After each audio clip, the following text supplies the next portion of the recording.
दिवाली का मौका, रोशनी और चमक किसे आकर्षित नहीं करती, अपनी तरफ खींचती नहीं है। जी हाँ, हम रोशनी की बात कर रहे हैं, हम चमक की बात कर रहे हैं, लेकिन यहाँ पर चमक सोने और चांदी की है। इसीलिए प्राइम न्यूज पहुंच गया है केएस जूल्स और हम यहाँ पर आपको मैन्युफैक्चरिंग से लेकर के सेल तक सोने और चांदी से जुड़ा हर हाल बताएंगे, हर एक मुद्दे पर बात करेंगे। नमस्कार, आप देख रहे हैं प्राइम न्यूज, मैं हूँ आपके साथ पूजा मोहन पांडे। जुड़े रहिए लगातार आधे घंटे तक हमारे साथ, क्योंकि बात होगी सोने की। सोना कितना सोना है, सोने जैसा मेरा मन। तो चलिए मेरे साथ।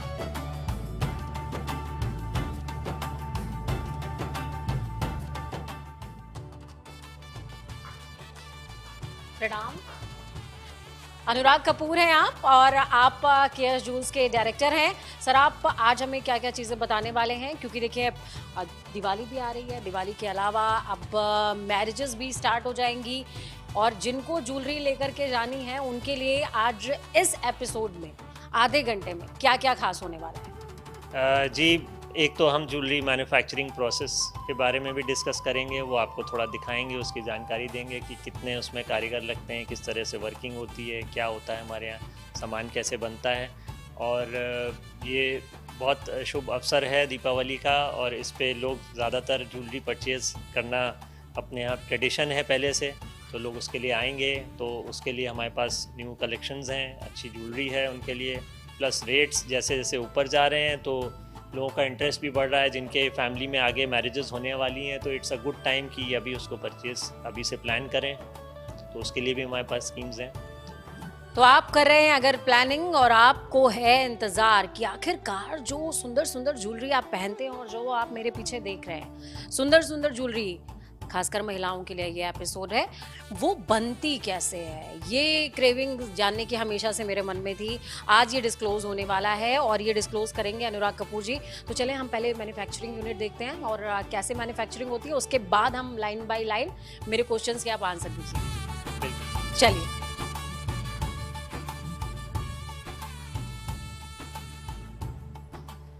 तो हम आ गए हैं मैन्युफैक्चरिंग यूनिट और देखिए लगातार हम आपको बता रहे हैं कि ज्वेलरी सुंदर सुंदर जो आप पहनते हैं वो बनती कैसे हैं, ये बताने के लिए अनुराग जी हमारे साथ में।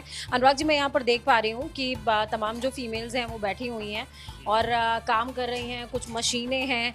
और आजकल अक्सर मार्केट में देखने को मिलता है कि कुछ ज्वेलर्स हैं जो अपनी ज्वेलरी को टेस्ट भी तुरंत करवाते हैं, वो कैसे हो रहा है, प्लस ये क्या हो रहा है, ये आप मुझे एक्सप्लेन।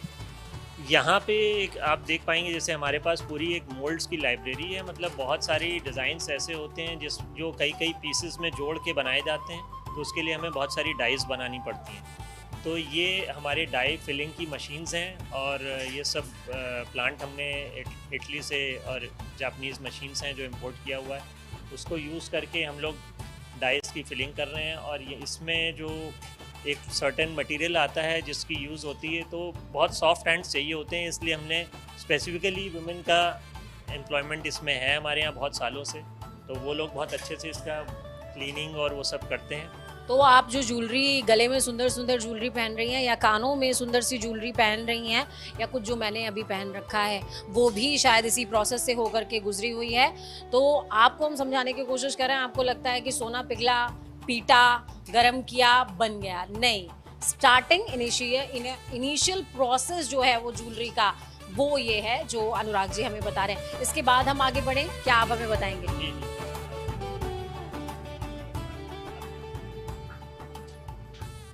तो देखिए, आपने देखा कि डाइस तैयार होती हैं, डाइस तैयार होने के बाद क्या होता है, आपका जो सोना है जो आपके गले में मौजूद है ज्वेलरी के तौर पर, उसके लिए सोने को पहले तपाया जाता है, गलाया जाता है, बहुत सारी यातनाओं से वो सोना गुजरता है और फिर आपके गले में, हमारे गले में आता है। सर, एग्जैक्टली जो ये मशीन हम देख रहे हैं, इसमें हम गोल्ड को पहले मेल्ट करते हैं एक सर्टेन टेम्परेचर पे, और उसके बाद में एक दूसरी मशीन है जिसको यूज़ करके हम उसकी अलॉइंग करते हैं। मतलब हमें 22 कैरेट बनाना है या 18 कैरेट बनाना है, वो कैसे बनता है, वो हम एक प्री फैब्रिकेटेड अलॉयज़ आते हैं जो हम इंपोर्ट करते हैं बाहर से, उनको डालने के बाद में ये सोना 22 कैरेट, 18 कैरेट या 14 कैरेट जिस प्योरिटी में हमें चाहिए होता है वो बन जाता है। और उसको एक पर्टिकुलर टेम्परेचर है जिस पे मेल्ट किया जाता है, मतलब एक मेटलर्जी का प्रोसेस है ऐसा समझ लीजिए, जिससे कि वो सही रेशियो में और बिल्कुल सही कलर उसका आ जाए, जिसके बाद में वो मेटल फिर ज्वेलरी बनाने के लिए तैयार हो जाता है। सवाल ये है कि अभी गवर्नमेंट ने रिसेंटली जो है वो 9 कैरेट ज्वेलरी इंट्रोड्यूस की है।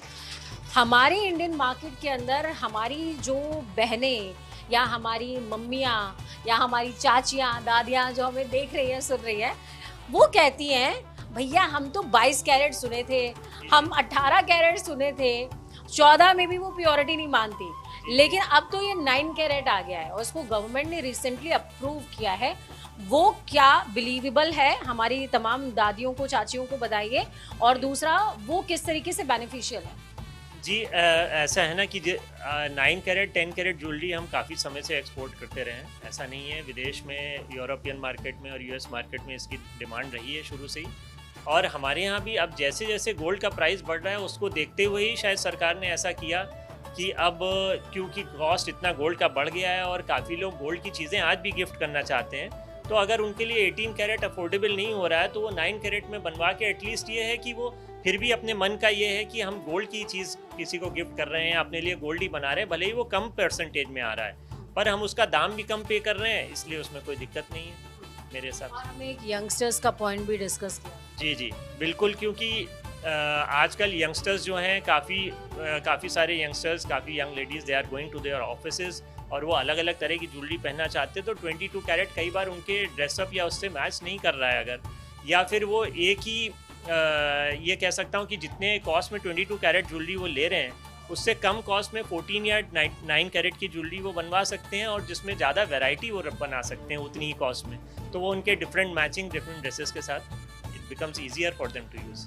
तो देखिए गवर्नमेंट ने आप यंगस्टर्स के लिए जो है ये गोल्ड ऑप्शन ओपन कर दिया है कि आपको भी इन्वेस्टमेंट करना चाहिए, प्लस अगर आप आर्टिफिशियल ज्वेलरी परचेज कर रहे हैं उसमें आप 3-4 हज़ार रुपये डाल रहे हैं, उसमें आपको थोड़ा सा और ऐड ऑन करना है, आप 9 कैरेट ज्वेलरी होल्ड कर सकते हैं और उसकी रिफंडेबल वैल्यू है, जैसा कि हमने डिस्कस किया था, क्योंकि आर्टिफिशियल की तो वैल्यू नहीं है रिफंडेबल, लेकिन इसकी है बिल्कुल, क्योंकि उसमें जो गोल्ड कंटेंट है वो तो हमेशा स्टे कर रहा है, उसके अंदर जो प्योरिटी है वो आपकी बनी हुई है और आने वाले समय में आप गोल्ड का दाम बढ़ ही रहा है तो उसकी वैल्यू फिर भी बढ़ रही है। तो अम्मा और चाची आप हमें अगर देख रही हैं तो ये क्वेश्चन आपके लिए ही था, क्योंकि आप लोगों ने, बहुत सारे लोगों ने जान खा ली थी मेरी पूछ के कि 9 कैरेट का क्या। तो 9 कैरेट अगर आपके बच्चे खरीद रहे हैं उन्हें खरीदने दीजिए, कम से कम गोल्ड में इन्वेस्ट तो कर रहे हैं और कम से कम आर्टिफिशियल ज्वेलरी के कंपैरेटिवली वो गोल्ड में पैसा डाल रहे हैं जिसका पैसा उन्हें वापस मिलेगा और गोल्ड की हाई वैल्यू के साथ मिलेगा। तो ये रहा आंसर। अब हम आगे चलते हैं और आपको दिखाएंगे कि कैसे जो है आगे मैन्युफैक्चरिंग होती है और कंप्लीट कैसे ज्वेलरी बनती है। चलिए सर।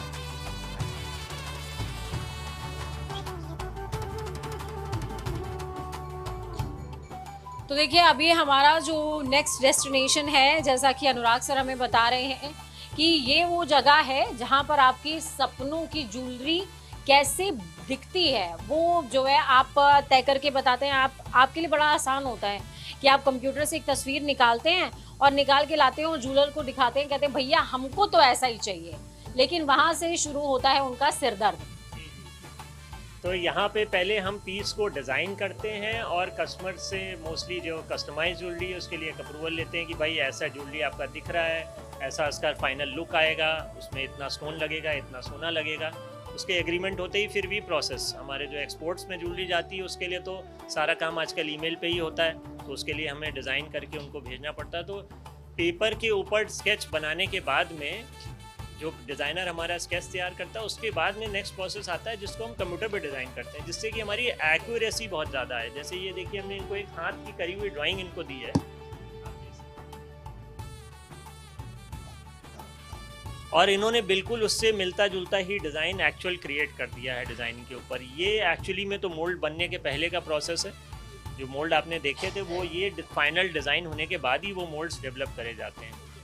इससे हमें पूरी एक्यूरेसी होती है। ये these are like engineering software जो आजकल पहले प्रोसेस होता था उसमें कारीगर कोई दे दिया जाता था और शुरू से एंड तक वो सारा काम करके तब फाइनल प्रोडक्ट लाता था, तो उसमें गलती होने के चांस ज़्यादा रहते थे। बट हम लोगों ने हर स्टेज पे चेकिंग का सिस्टम रखा है, जिससे कि हर लेवल के बाद में, मतलब पहले डाई बना तब चेक हो जाए, फिर उसके बाद वो गोल्ड के फॉर्म में आए, फिर चेक हो जाए, फिर सेटिंग के पहले फिर चेक हो जाए कि सेटिंग के लिए रेडी है कि नहीं, फिर सेटिंग होने के बाद पॉलिश के बाद फिर चेक हो। तो हर लेवल पे उसका एक सिस्टम बना दिया। जैसे क्वालिटी कंट्रोल। क्वालिटी कंट्रोल है पूरा होना चाहिए, क्योंकि जिससे कि लास्ट में जो प्रोडक्ट बन के आए वो एकदम बढ़िया हो।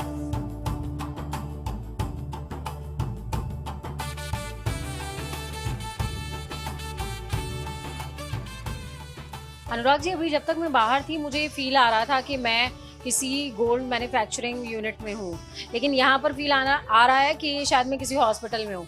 तो ये क्या है, मतलब आप प्लीज़ दर्शकों को हमारे बताइएगा, या फिर ये भी बताइए कि ये जो मशीन्स इतनी बड़ी दिख रही हैं उसमें एग्जैक्टली काम क्या हो रहा है। वैसे तो हम लोग की सारी मशीनें छोटी ही होती हैं, आप देखेंगे, बट दिस स्पेशल मशीन है ये, क्योंकि बहुत फाइन सोल्डरिंग के लिए हमें कई बार बहुत पतली जगह होती है जहाँ पे सोल्डर लगाना होता है। पहले क्या था, वो हम फ्लेम से करते थे, फ्लेम से करने में वो पुर्जा पूरा ख़राब होने का डर रहता था क्योंकि हीट लग जाती थी। तो ये पॉइंट सोल्डर्स हैं और ये मशीन्स हमने बाहर से ही मंगाई हुई हैं, इंपोर्ट करी हुई हैं, और बहुत पतली और फाइन सोल्डरिंग के लिए, रिपेयरिंग के लिए हम इनको यूज़ करते हैं। तो देखिए, ये जो मशीनें आपको नज़र आ रही हैं ये आपकी ज्वेलरी को परफेक्टली फाइन बनाने के लिए हैं और उनको मजबूती देने के लिए हैं, जैसा कि अनुराग जी ने बताया। अब हम आगे चलेंगे और बताएंगे आपको कि एग्जैक्टली अब इसके बाद और क्या प्रोसेस होने वाला है, और आपकी ज्वेलरी हम अपने गले में भी पहन के मैं दिखाऊंगी आपको कि कितनी प्यारी नज़र आती है।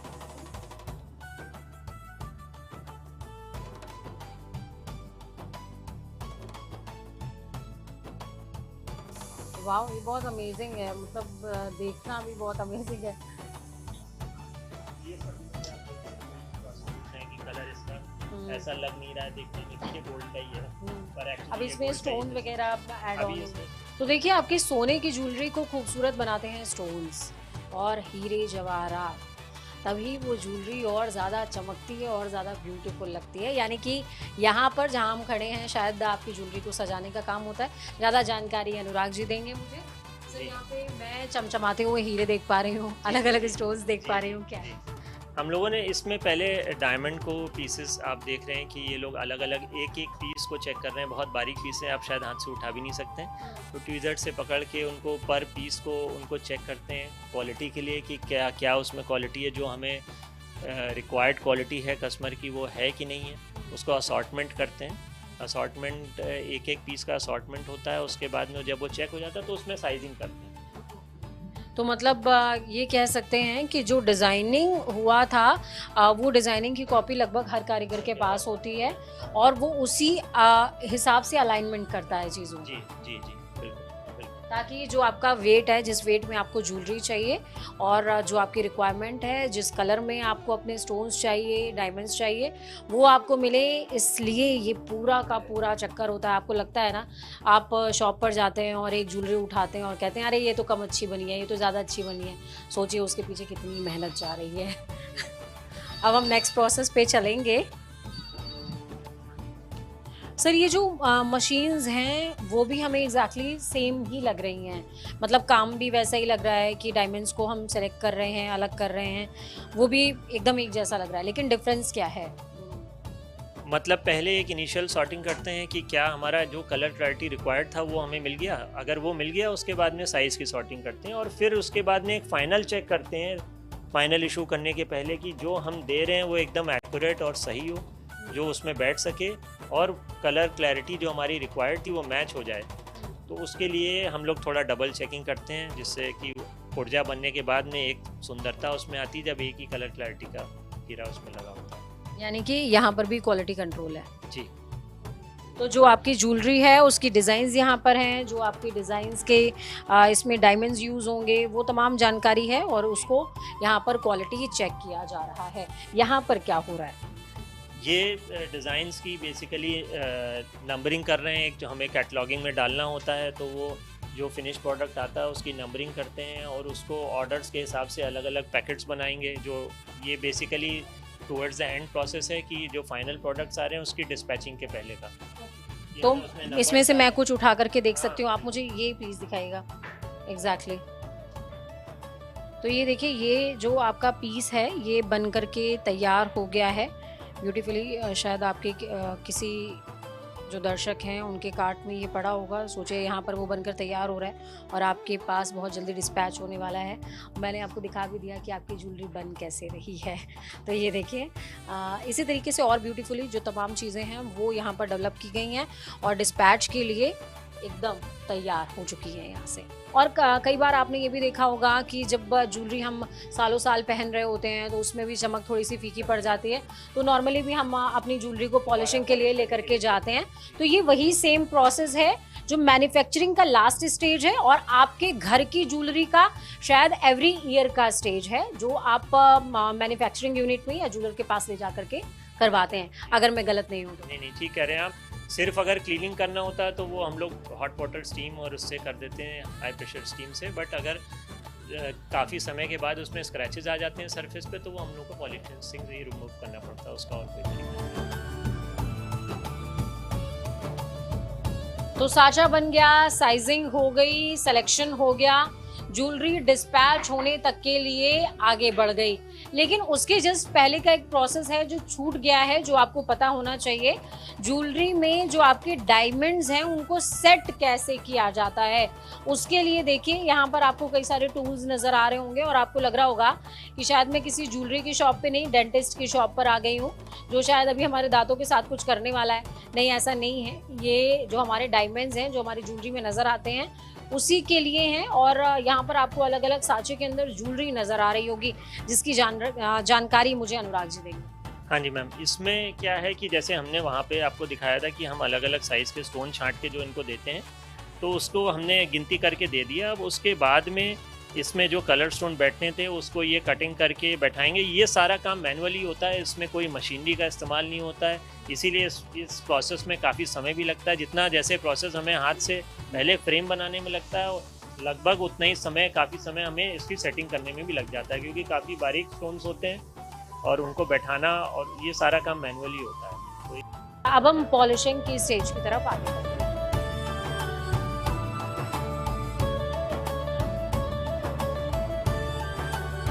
तो यहाँ पर अनुराग जी मैं कई सारे ब्रश देख पा रही हूँ जो कि लगातार मूव कर रहे हैं और उसमें ये जो ज्वेलरी है जो अभी थोड़ी देर पहले चमक नहीं रही थी और अब चमक रही है, वो इसके पीछे क्या राज है? जी, ये पॉलिशिंग का प्रोसेस है। तो एक बार जड़ाई करने के पहले हम लोग पॉलिश कर लेते हैं, जिससे कि पीस अच्छा सुंदर हो जाए, जड़ने के लिए तैयार हो जाए। और फिर जड़ने के बाद भी पॉलिश करते हैं। आप देखेंगे कुछ पीस यहाँ जड़े हुए हैं और कुछ में अभी जड़ाई नहीं हुई है। जैसे ये पीस जड़ने के बाद में आ गए, अभी थोड़ा काला काला दिख रहा है क्योंकि इसमें कुछ केमिकल लगा हुआ है जो कटिंग के लिए ज़रूरत होता है, इसको फाइनल फिनिश देने के लिए ज़रूरत होता है। तो ये सारा काम भी मैनुअली होता है और हाथ से होता है इसमें। क्योंकि आप इतने सारे साइज़ के ब्रश इसीलिए देख रहे हैं क्योंकि कई सारे साइज़ के पीस होते हैं। बड़े पीस में अलग लगेगा, छोटे पीस में अलग लगेगा, अंदर की पॉलिश है, बाहर की है, उसके लिए अलग अलग हमें चाहिए होता है। तो उस तरह से हमने किया हुआ है। तो ये लास्ट प्रोसेस है, यहाँ पे ज्वेलरी आपकी पॉलिश होती है और ये डबल स्टेज प्रोसेस है। कुछ जो ज्वेलरी है वो पहले पॉलिश होती है, बाद में जड़ाई के लिए जाती है। लेकिन कुछ ज्वेलरी जो देखिए लास्ट में यहाँ पर भी आप देख पा रहे होंगे, ये जो है अलग अलग प्रोसेस है, अलग अलग तरीका है कि किस तरीके से पॉलिश किया जाए। शायद ज्वेलरी के हिसाब से अलग अलग तरीका अपनाया जाता है पॉलिश करने के लिए। देखिए क्लीन होने के बाद ये बहुत गर्म लग रहा है, सुनने में आपको बहुत ब्यूटीफुल लग रहा होगा, बट मुझे बहुत गर्म लग रहा है। ब्यूटीफुल भी लग रहा है, गर्म भी लग रहा है। तो ये क्लीन होने के बाद ये इस तरीके से बन करके तैयार हो गया है और ये वाकई बहुत ब्यूटीफुल है। तो प्राइम न्यूज़ ने आपको दिखाई आपकी मनपसंद जो चमचमाती ज्वेलरीज हैं उनकी मैन्युफैक्चरिंग कैसे होती है।